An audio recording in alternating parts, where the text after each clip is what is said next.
Hi class, my name is Jessie Stillwell. Today we're going to learn a little bit about the Aymara people. The Aymara people are an indigenous group from South America, and I chose them for my cultural symposium because they have a story of resilience. They have a story of cultural preservation over time, and I think their story is really important. It's very special and needs to be told. And so the way that they have preserved their culture over time is remarkable and renowned, truly. And so in our time together, we're going to talk about the land, how they got there, and how they utilize it now today, some of their spiritual practices and the way it integrates with Western culture, and also some of their political wins, which I think are really cool.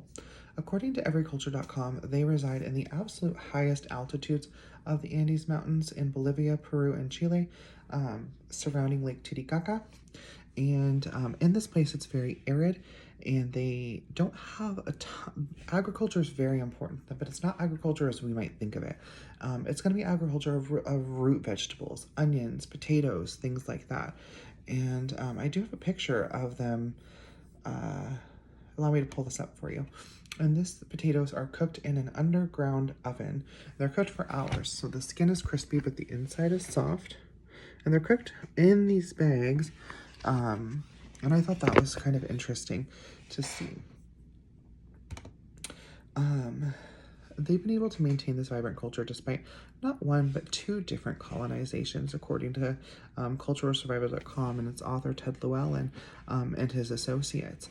So in about the 15th century, 1470-ish, they went through the Incan Empire colonization. They resisted it, and at the end they did lose their resistance, and they did join the Incan Empire. However, they were able to 100% reserve their culture at that time, and they were really only part of the Incan Empire in name. And in about 1532, when the Spanish took over the Incan Empire, when they overthrew them, the Aymara people were part of that, and they did suffer some cultural loss. However, truly, they were able to maintain their language and their spiritual practices. They didn't lose much even then. And I think it's really telling because they have put effort into maintaining their culture over time. And I think that's really beautiful. And so some of their religious cultures, according to the editors of the Encyclopedia Britannica, they are multi-deity as a whole. They believe in different types of gods, diviners, and things like that. It's common for them to pay homage to Pachamama, which is Mother Earth. However, the afterlife and their beliefs about that are very heavily influenced by the Spanish, and they believe in traditional heaven and hell. They believe in this duality quite a bit.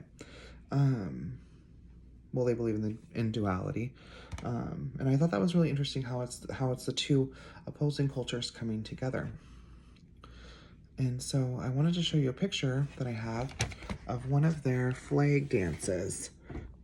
And if you see, they also have traditional clothes that they make out of the wools from their alpacas, because that's another thing that's very important for them, and provides them both food and clothing and wool and things like that are their alpacas. The last thing that I want to talk about, since we do have limited time together, is their political influence. According to the minority rights group, they have been advocating for their language to be their language, essentially. They're fighting against Spanish, they're fighting against better Spanish education under the belief that they don't need a better Spanish education. They have Aymara and they don't need to speak anything else, and that their language is good enough for them. Language preservation advocacy is really a big deal for them. And even having one of their own people elected as president was a huge win for them. In 2006, Evo Morales was elected as president, not just of them, but of all of Bolivia. And here's a picture of Evo Morales that I just wanted to share with you.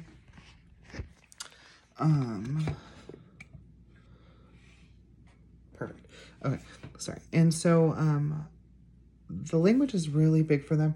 Now, on their own specific cultural levels within their own tribes, they have what is called an aliu. An aliu is basically like a leader of a family, because the Aymara is actually split into several different tribes because they cover such a wide region. And just within the last 50 years or so, they began to restructure a little bit and join into, start to form. An Aliu is essentially more like a family unit, and they have essentially gone to more having like a tribal council to make sure that their people and their voices are being heard. One of the main issues that they're facing, according to the minority rights group, is the pollution of Lake Titicaca. And they want to preserve their land. They are deeply tied to this land and believe that it provides them everything they need.